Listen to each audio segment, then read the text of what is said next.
அம்மா இந்த பிரெட்டை வச்சு எனக்கு குயிக்காக செஞ்சு தாங்கம்மா, எனக்கு ரொம்ப பசிக்குது. பார்த்தா நீ கேட்ட மாதிரியே இந்த பிரெட்டை வச்சு குயிக்காக ஒரு ரெசிபி செய்யலாமா?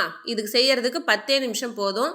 இது காம்பினேஷன் வந்து கிரீன் சட்னி இருந்தால் டேஸ்ட் அவ்வளோ சூப்பராக இருக்கும். ஒரு மிக்ஸி ஜாரில் ஒரு கைப்பிடி அளவுக்கு புதினா, ஒரு கைப்பிடி அளவுக்கு கொத்தமல்லி, காரத்துக்கு ஏற்ற மாதிரி பச்சை மிளகா, கொஞ்சமாக இஞ்சி, பூண்டு, 2 ஸ்பூன் பொட்டுக்கடலை, 1/2 ஸ்பூன் சர்க்கரை, தேவைக்கேற்ப உப்பு சேர்த்து அரைச்சி எடுத்துக்கிட்டால் நமக்கு கிரீன் சட்னி ரெடி ஆகிடும்.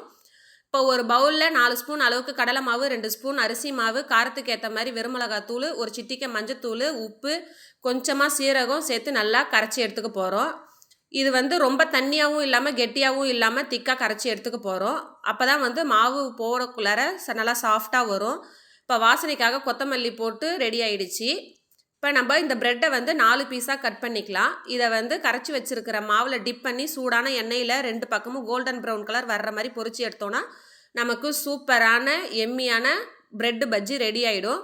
இந்த ரெசிபி உங்களுக்கு ரொம்ப பிடிக்கும்னு நினைக்கிறேன். டேஸ்ட் அவ்வளோ சூப்பராக இருக்கும். ஈவினிங் டைமில் குழந்தைங்களுக்கு சுட சுட செஞ்சு தரக்குள்ளார விரும்பி சாப்பிடுவாங்க. அவ்வளோதான், நமக்கு இப்போ ப்ரெட்டு பஜ்ஜி ரெடி ஆயிடுச்சு. கூடவே க்ரீன் சட்னியும் இருக்குது. டேஸ்ட் அவ்வளோ சூப்பராக இருக்கும். இந்த வீடியோஸ் உங்களுக்கு பிடிச்சிருந்தா லைக் பண்ணுங்கள், ஷேர் பண்ணுங்கள். மறக்காமல் பார்த்தா விலாஸ் சேனலை சப்ஸ்கிரைப் பண்ணிக்கோங்க. Thank you friends.